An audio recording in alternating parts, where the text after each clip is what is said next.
Hey, everybody, it's Chris over at Dixieland Farm, and today we are in Asheville, North Carolina, and we're going to do a flight to Gatlinburg, Tennessee. I did this flight yesterday, but unfortunately, when I was recording, it didn't record my microphone, so there was no audio. But I enjoyed the flight so much, I figured, hey, why not do it again? And also, it was kind of neat because we just got back from Gatlinburg, Tennessee. We were staying in Sevierville, which is there's three cities that are all kind of mixed match. There's Gatlinburg, Pigeon Forge, and Sevierville, and it's all in Sevier County, I believe. So Pigeon Forge has Dollywood. We wanted to go to Dollywood. We got a cabin, and as we were leaving to come home, we passed by the Gatlinburg Airport, which is an airport that I've flown to many times in the sim. But I thought it'd be, oh, wait a minute. So if you just take this road and this road, that's how you get to Dollywood, and that's how you get to our cabin. So I thought, oh, wouldn't it be neat to go ahead and fly over Dollywood and fly over where our cabin was, and you can kind of see in relation how things were situated, how close they were together, if you were interested in such a thing, or you just wanted to come along. So right now, let's see if I've shown up on the VATSIM map here. There I am in Asheville, and we're sort of going right about over here, I think. But we can go ahead and take a look real quick. We're going to be leaving Asheville. It's Class Charlie, but since there's nobody online, we're going to be self-controlling, which is totally fine because they really wouldn't have said much. Asheville is not a very busy airport, but it is Class Charlie, so we would have had full ground and clearance and all that kind of stuff. Yeah, and we're basically flying straight up to the Snowbird VOR here.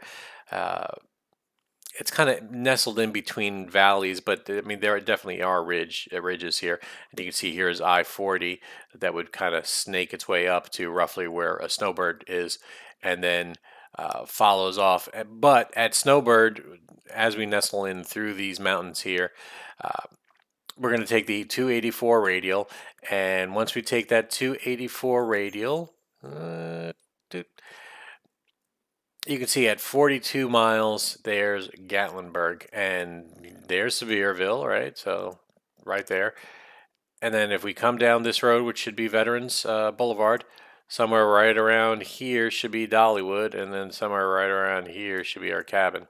So since I did it yesterday, it shouldn't be any problem for me to do today. But let's go ahead and get in the airplane. So let's get our battery on, fuel pump on, mags on, our beacon light on, mixture up, and we're just going to let that run for a few seconds and turn off our master. Let's get rid of the ground elements, which is all the tie downs holding us down. Let's look at the load manager. So 7 gallons on the tip and the aux and the main. That's totally fine. And 200 pounds for me. That's wishful thinking, but actually I'm getting close. I've lost 16 pounds so far, so I'm getting actually close to that 200. And then we've got 2 lady passengers at 120. I probably should bump that up, but well, you're probably less than 120, and you're probably 120. I don't know. Doesn't matter. Let's go ahead and get this baby going. So I've turned off the fuel pumps, cracking the throttle here, killing the mixture because I don't want to dump gas onto a starting engine if it catches fire, but I've got to kind of add the fuel mixture up as it catches. So there it goes, and it catches. And there's that one that catches. Turn on the avionics. And let me get some information. We are going to Snowbird 1088, and that is dialed in because we used it yesterday. And then I've got to actually get some information because now VATSIM Online uses the actual published frequencies. So I would use the tower control 121.1, and I've got to dial that into the radio.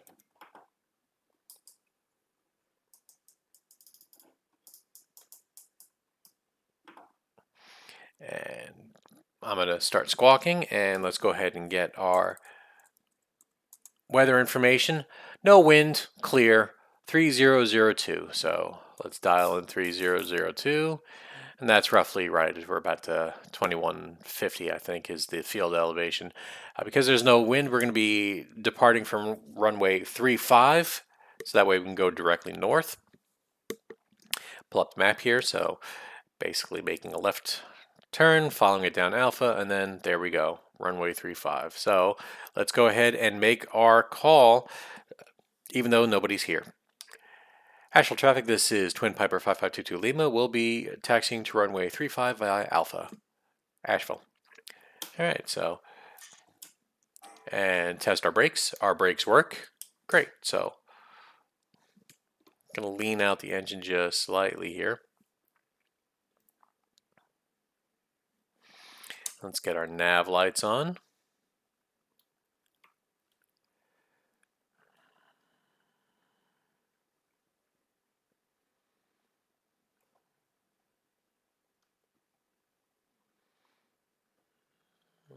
Following this out.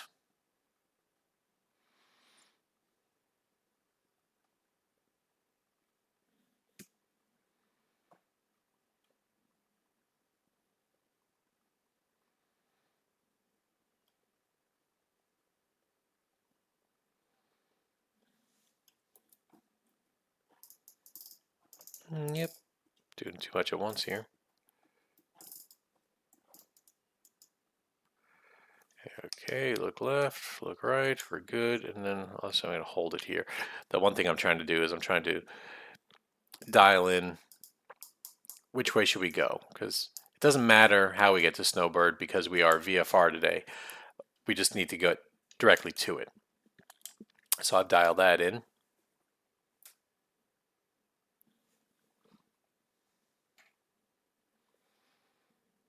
And if you're curious, how do I know that I'm tuned into the right VOR? Well, one, you can see the identifier there, SOT, and also I could listen for it, SOT. So I know I'm dialed into the right navigation aid. So I'm flying slant alpha, which means I'm using radio-based navigation. I'm not using the GPS, even though I have a GPS, and there's a couple of reasons for that. One, gets a little more challenging, a little more fun. It's certainly a little more old school. Certainly what this plane would have used back when it was made, because this is a plane from the 60s. But also, it's really difficult to use the little knob to dial in all the different waypoints into the GPS. So it's different when you've got a computer and you can just type in the letters like for an FMS. But on these little GPSs, it can be really annoying. So part laziness and also a little more challenging to fly the old school navigation way. So I do that. Can we brave going outside real quick? Usually I do a poor job at steering from this angle, but doing okay right now. All right.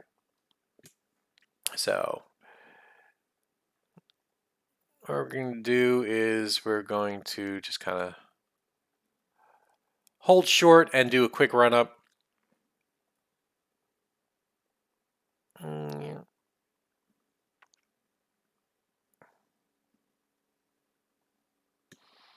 All right, so we're holding short right here.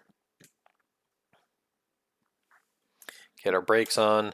Let's go ahead and increase our RPM. Come over here, get our mixture up, and what we want to do is roughly about 1800 RPM, and we're doing a mag check. So we're checking the magnetos, and we should see just a slight drop, which we do on that was the left magneto, or there's the right magneto, or magneto 1, magneto 2. So I did both engines, and now I'm also going to cycle the prop. That means changing the RPM speed, and I should see the RPMs drop, and I should see the manifold pressure rise, and we should see the oil pressure drop, which we do because all the oil is being dumped into the props right now. So we cycle it another time. Okay, and that works. And then we're going to drop our throttle and RPM, so that way if we were coming in, make sure that we don't stall. We don't, so we're doing okay. So now that we've got all of that under control, let's go ahead and add our flaps. let's go upstairs and make sure our trim is set. It is. Okay, we're ready to depart. So let's go ahead and tell people.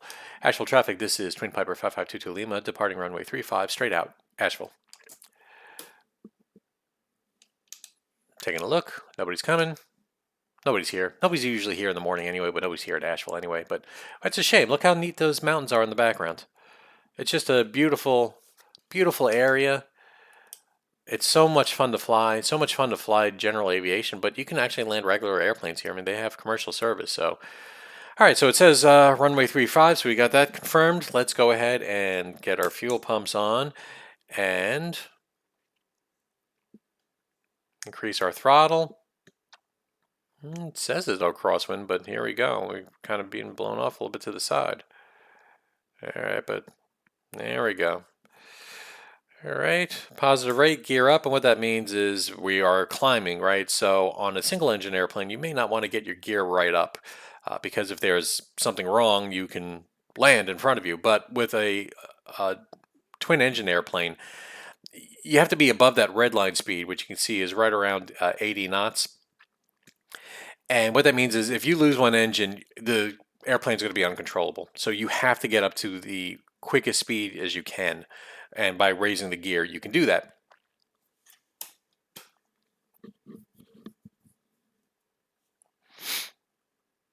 All right, so as we come, we're straight out. We're above 500 feet, so we can go ahead and take our flaps out. We can also decrease our manifold pressure to 25 and bring our RPMs down to 25. There we go. So that's just going to make everything a little bit easier for the engine. And a slight turn to capture that that direct radial to the Snowbird VOR. So right about there. You can kind of see I'm basically aiming for that little valley right there. And so I'm trying to make sure that we're not climbing too high. And my intended altitude is going to be 6,500 feet. So when you're going westbound, you want to be on the evens, 2, 4, 6, 8, 10. If you're going eastbound, you'd be on the odd, so 3, 5, 7, 9. Right? But also because we are VFR, we want to be 500 feet above. So if we were IFR, we'd be at the just flat 6,000. But because we're VFR, 6,500 feet. And that gives us a little spacing between the people that are on instrument routes and us who are just kind of poking around doing whatever we want. Now, there is an exception to that. You have to be 3,000 feet above ground level. So if the mountains are at 6,000 feet, we have all the way up to 9,000 feet to be at any altitude we choose. That way we can do what we need to do, avoid clouds, etc. So we've got, looks like Asheville right in front of us there, right? Or the suburbs of Asheville.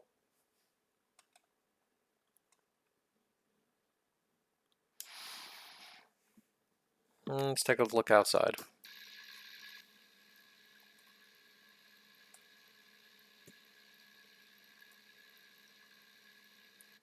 So I've got to trim out this plane. I'm kind of fighting it. There we go. That should be a little bit better.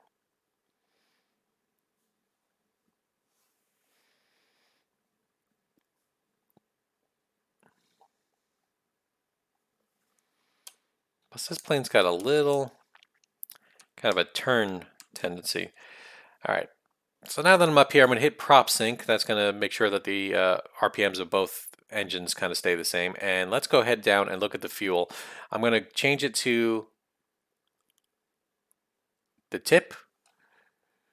All right, we got enough fuel. We're doing good. Yeah, we're on. So let's go ahead and do the same thing over here. So now we're on the tip tanks. And we're going to be burning the fuel out of them. Go ahead and turn off our fuel pumps. Now that we've got that established, and we are just coming along. So we're about to reach 6,000 here, and we're going up to 6,500 if you remember.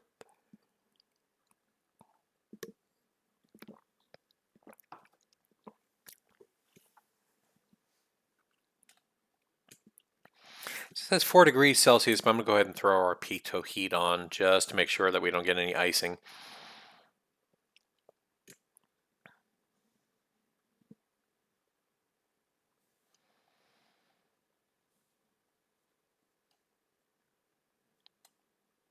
All right, so I'm trying to now bring us down to, well, I want roughly 2400 and 2400.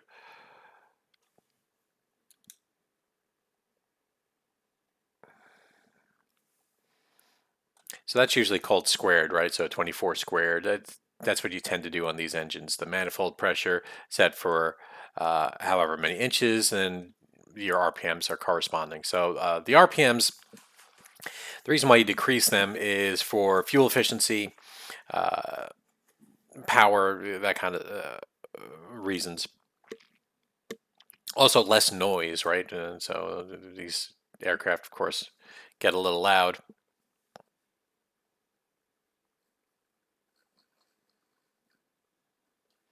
So I'm trying to trim this out here.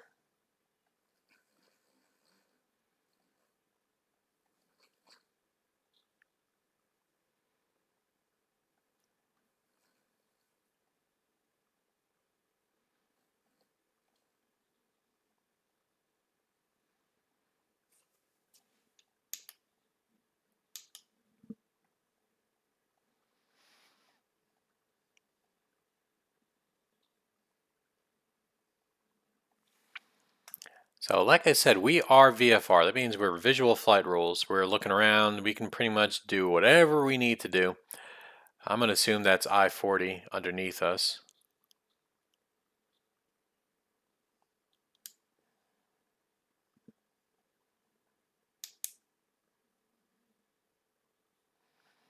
And we technically could follow I-40, but of course it's more direct if we go directly to the Snowbird VOR. But I've got some mountains in front of us, right? So we could definitely go higher or we can hug. So I think what we'll do, because the weather is so good, let's go ahead and bring it up to 8,500 feet.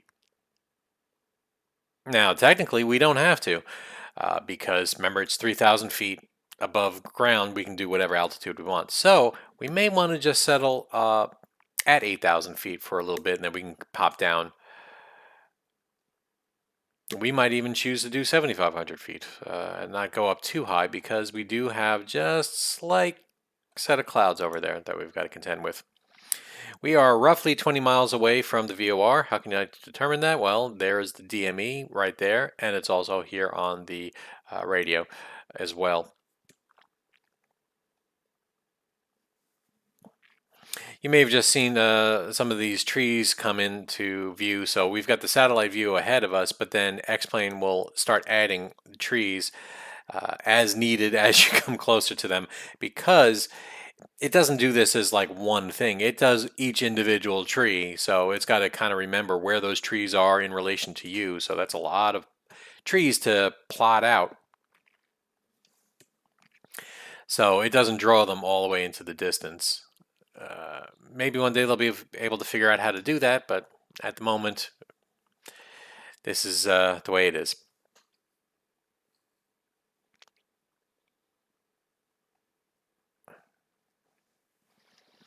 So I'm trying to just do 7,500 feet because I don't want to go too high. And you can see on the GPS, there's the SOT, there's Snowbird right in front of us. And I'll point out to you the antenna down there. But 7,500 feet is just fine and totally legal for what we're flying over.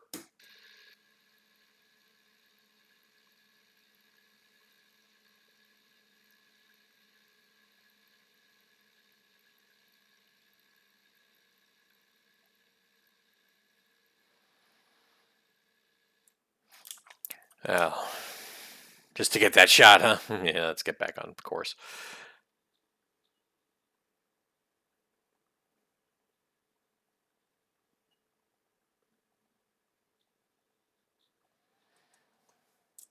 Oh, the one thing I need to do is I need to go ahead and push in my cow flaps So the cowl flaps are a little scoop that adds extra air to the engines for cooling, but we don't really need to worry about that at the moment. So that'll give us a couple extra RPM. But also another thing I have to do is I have to lean our engine. So right now we're just going through all our fuel. So I'm going to lean the engine. I'm looking at those EGTs. I'm looking for the peak. And that's where I'm going to stop leaning because it's going to go all the way up to a peak temperature and then it's going to start dropping again. See, so no, I want that peak right there. And some people will say, okay, I want a little lean of peak. I want to be a little rich of peak. I just do peak in the sim because one, it's not a real aircraft. I'm not paying, and fuel is cheap in the sim. So getting it at peak is just fine for me and what I do. In real world, you know, that extra gallon of fuel, of course, is $5, $6, $8. Some will also say, oh, it, you know, adds different carbon wear to the engine. So people get particular. Again, I'm just trying to trim this out here, and our ground speed is roughly 150 knots.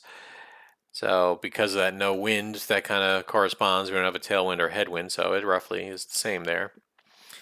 And you can see it keeps tilting, so I'm adding just a little bit of trim. And we're a little off course. So let's go ahead and fix that. As we get closer, it's going to be much more sensitive.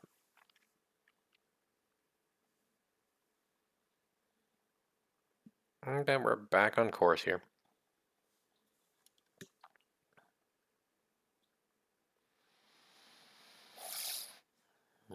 Just trying to trim it out the best I can.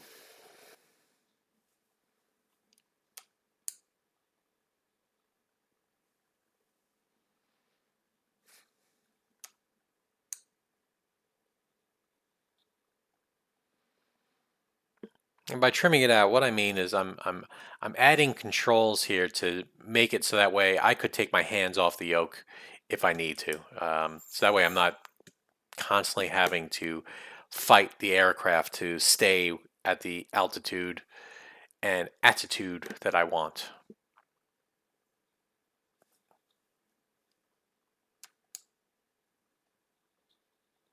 But as I do one adjustment, it affects the other adjustment. So and there's pockets of air, you know, thermal activity over the mountains. So you know, little cool spots and hot spots that keep affecting the air. So that's also another reason why it'll kind of bounce up and down.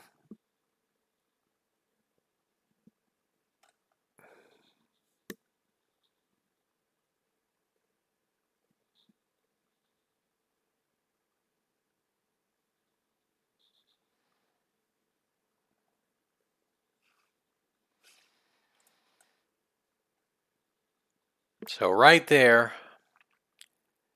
a little hard to see, that's where our VOR is. It's not the antenna sticking up, it's actually a little kind of a cone thing, almost looks like a bowling ball, with all these spokes that come out of it. That is the VOR. So it's covered by the trees right now, but what we'll do is as we fly over it, you'll be able to see. And remember, our outbound is going to be 284, so I'm going to dial that in right now. So 280, 1, 2, yeah, right about there. So that's the altitude I want to leave at.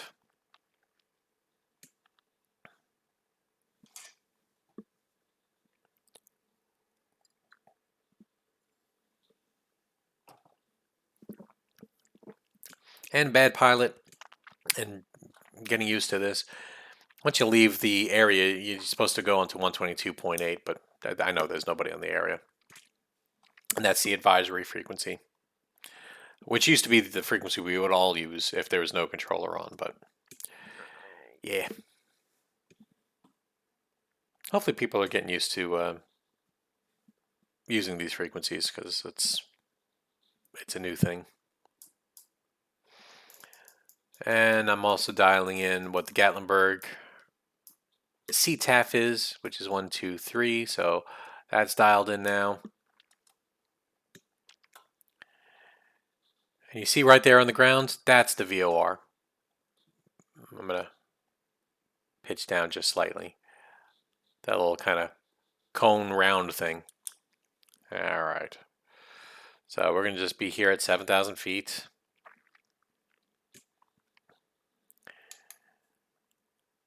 Go around this ridge, follow those roads. We can come back down to 6,500 feet. I'm actually going to pull a little engine power to get us down.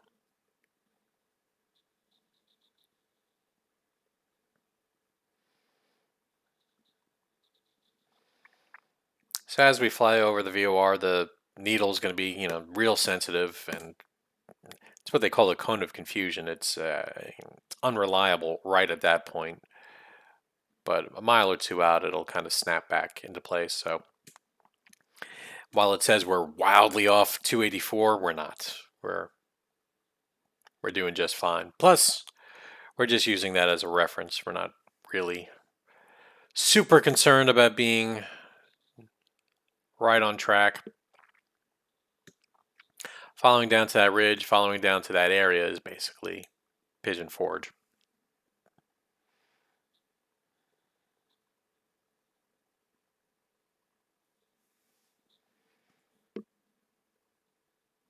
Another shot outside.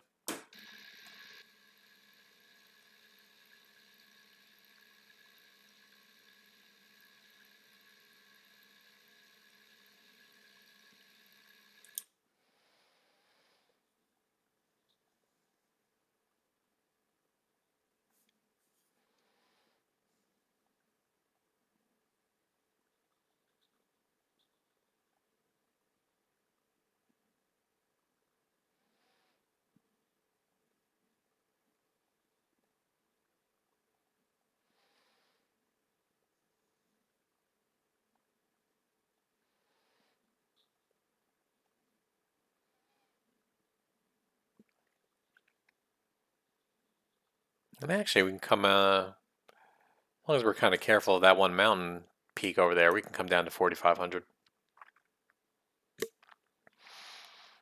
So I'm just going to keep this mountain here to the left of me and Joker's to the right.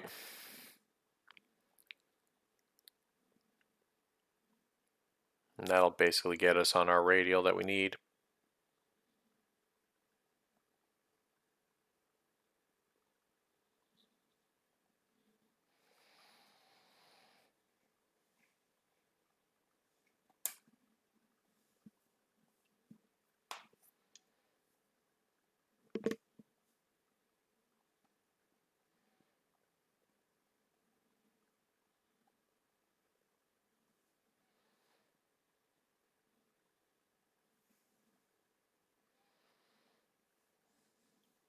A little bumpy here. Let's go ahead and check the weather. KGKT 303. It says 0 knots, but I guess the mountain thermals are acting up. We can go ahead and put in the map here too, so we got that ready.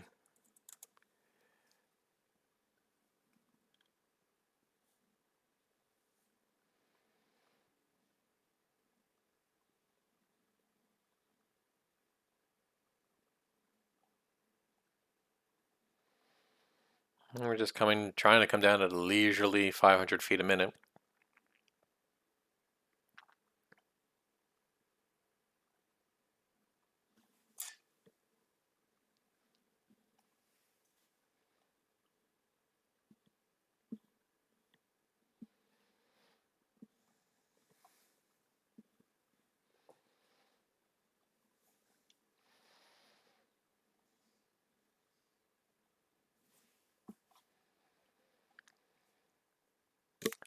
So the elevation at Gatlinburg Pigeon Forge is 1,113 feet. So we're going to say pattern altitude is roughly 1,000.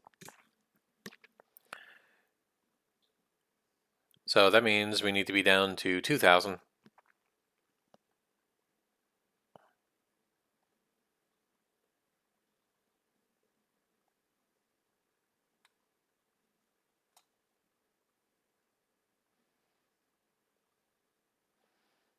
So there's the Great Smoky Mountains out there.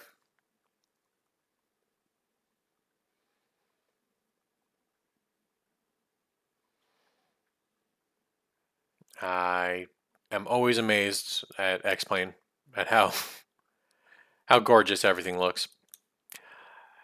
They've got some updates coming soon, so some of those jagged lines should be taken care of, from what I understand. But we'll just have to see.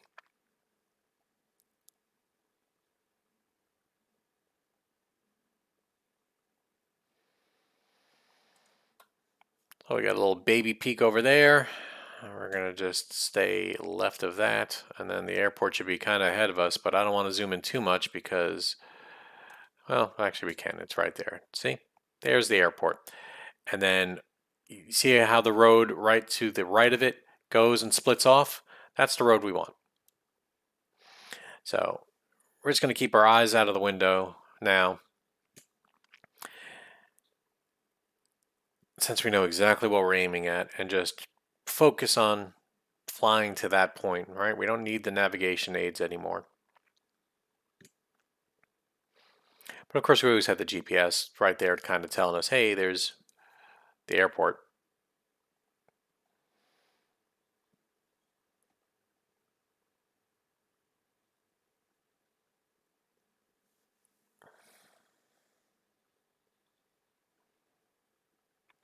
So leveling off at 4,500 feet.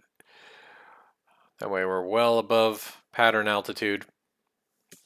How's our fuel? We're doing fine. We'll switch over to the main tanks as we fly over Pigeon Forge. That way we're ready for landing. And we're going to be, since there's no wind, we could do whatever we want, really. But I think we're going to join the left base for runway 28 and come in right here, just like we're pointed right now.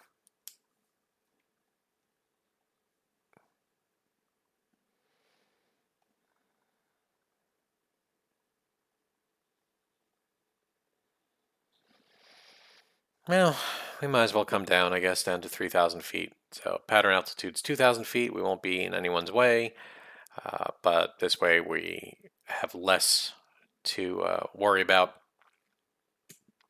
when it's time to come in for a landing. That makes sense? I hope so.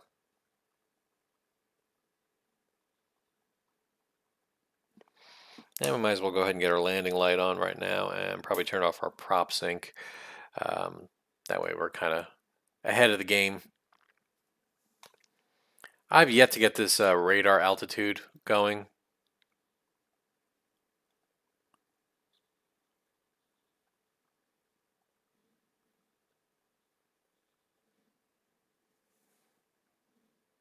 But I'm going to see if it works at some point here.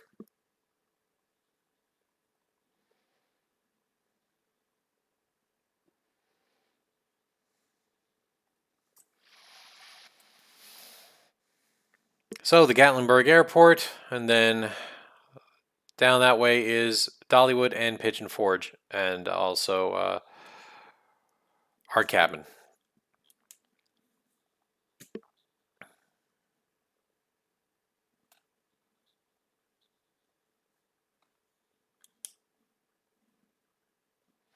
And it's funny, you know, it wasn't a long ride to Dollywood. It was 5 minutes. To this airport was maybe 15 minutes. But you know, once you're in the air, you're like, wow, this stuff is a lot closer than than you realize. So from the satellite imagery being this close to the ground, it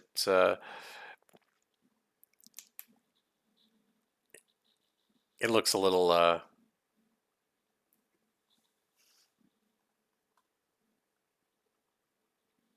more zoomed in.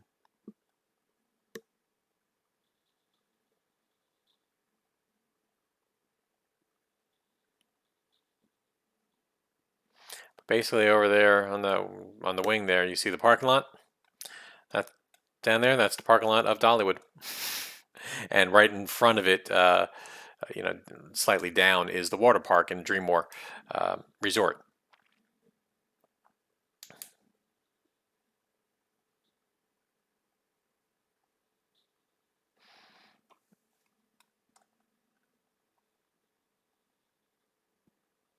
So those two buildings are basically the Dreammore Resort, and there's the water park, there's the parking for Dollywood, and then right there in that blurry mess, because there's only so much you can show here, is Dollywood.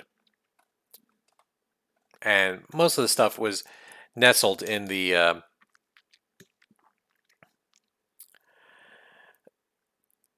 trees and forest anyway, so that's part of the reason why you can't see too much. But also right here is a golf course, and the road that follows next to that golf course was the road that we took to get to our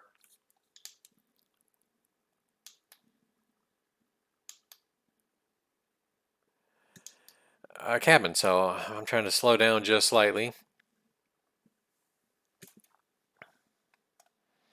So we would take this road, and then basically the first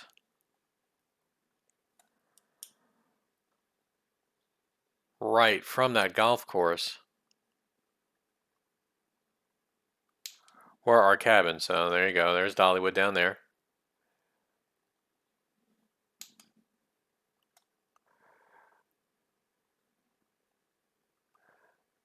And the golf course, and then, yeah.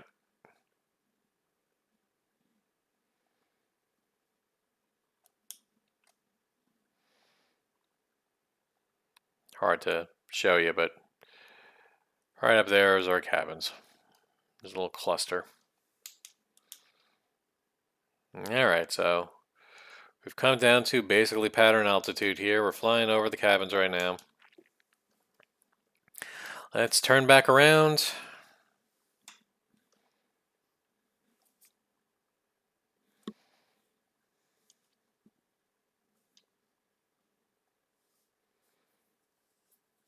Let's go ahead and change over to Gatlinburg traffic here.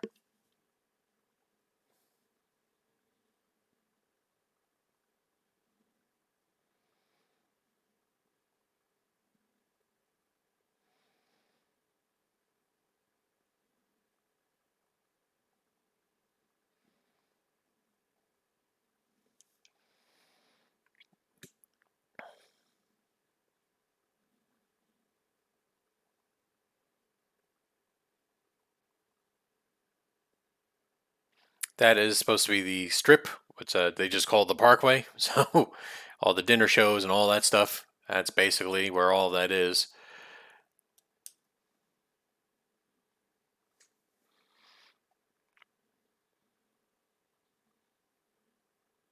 Gatlinburg traffic, this is Twin Piper 5522 Lima, about 5 miles to the south. We'll be joining left downwind for runway 28, full stop, Gatlinburg. All right, so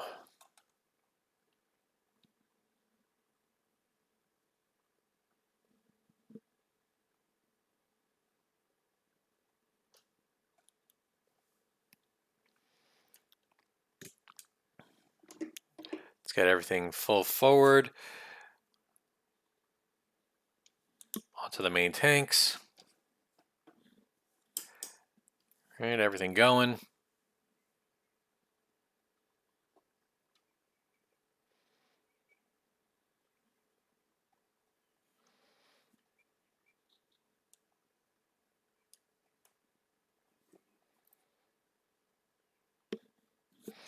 Get our gear down, add some drag.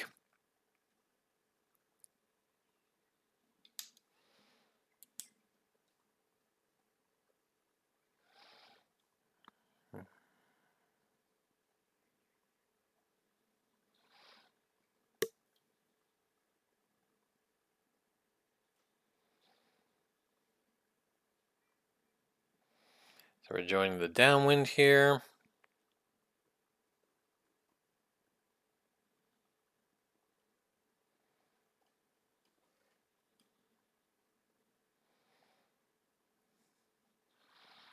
And as a twin aircraft, I need a little more distance than a normal plane, so yeah, I'm pretty good though on the distance.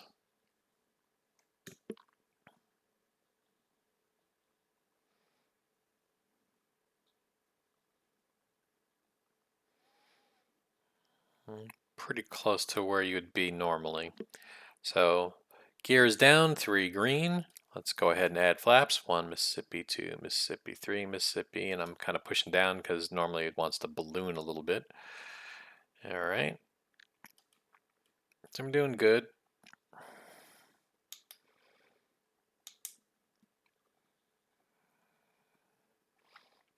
Gained 100 feet with that ballooning, but we're going to take care of that right now as we turn base.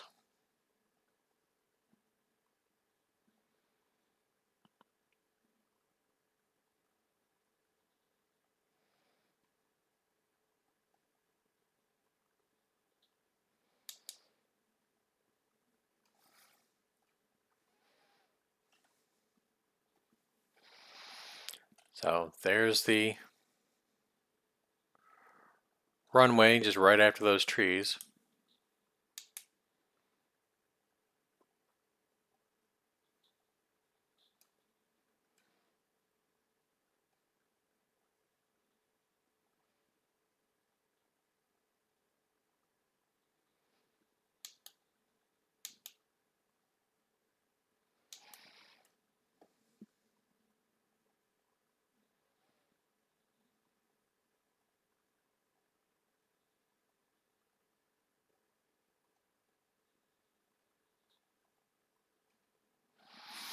A little high, but that's all right.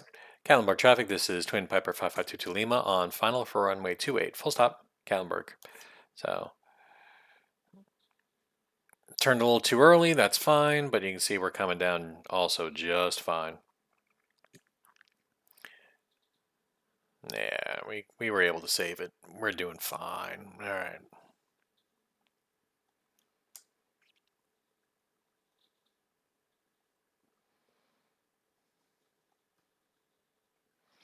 On the right profile, 2 white, 2 red.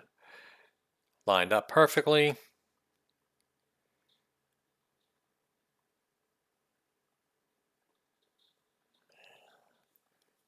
Just got a flare. Lose some of that energy. Come on. There you go.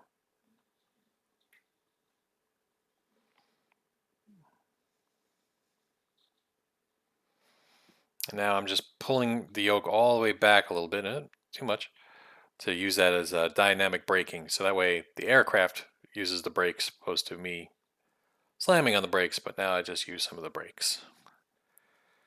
And off the runway. Let's go ahead and turn off our landing and strobe lights so we don't blind people. Turn our fuel pumps off, and then Gatlinburg traffic. This is Twin Piper 5522 Lima. Clear to active runway, taxiing to the FBO, Gatlinburg. So we can raise our flaps, and we can lean the engine out a little bit. And I don't know about you folks, but that was a great flight, and while I floated just a little bit, I think it was a really good landing too. So we'll have to take a look at the replay just to double check. So I'm taxiing just a little faster than you normally would, just because I know you guys probably want to get going. You've watched and listened to me ramble long enough. Hopefully I've been entertaining, and I think I'm going to put this up as a pretty much an unedited flight. That way you can see an entire flight and you know, how I go about it. But real easy, real nice. Love flying the Twin Comanche. It's my favorite GA airplane. It's fast, but not too fast. A joy to hand fly. Of course, we hand flew it the whole way, and just lovely. So here we are at the FBO, fixed base operation. This is where you would go if you need fuel, services, parking, that kind of stuff. So let's go ahead and disconnect from the VATSIM server. But oh yeah, first before I do that, I always forget to do this. Let me show you what our flight looked like. So let's throw this up. This is the information for Gatlinburg Pigeon Forge that I pulled, and that's how I found out the runway. You know, it's 5,500 feet and 2.8 because that's what I wanted, and what the elevation was, and the traffic pattern was left. But going ahead and looking here, boom, that was our flight path, which basically we knew, right? So somewhere around here was Snowbird, and then off we went, and then we came around, looped around Dollywood and the cabins, and then kind of joined the downwind base and final. And you can see not as straight as I would like it, but yeah, we still did good. So let's go ahead and disconnect from VATSIM, and let's pull up XPlane here, and let's take a look at the replay. So right about here is probably good.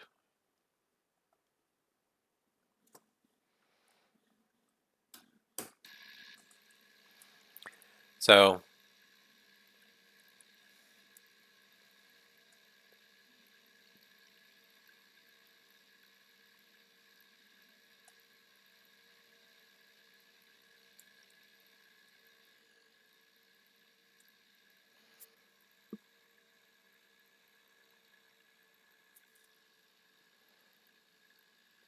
held it off. Nice. I really can't complain about that at all. It's to me that was good. Let's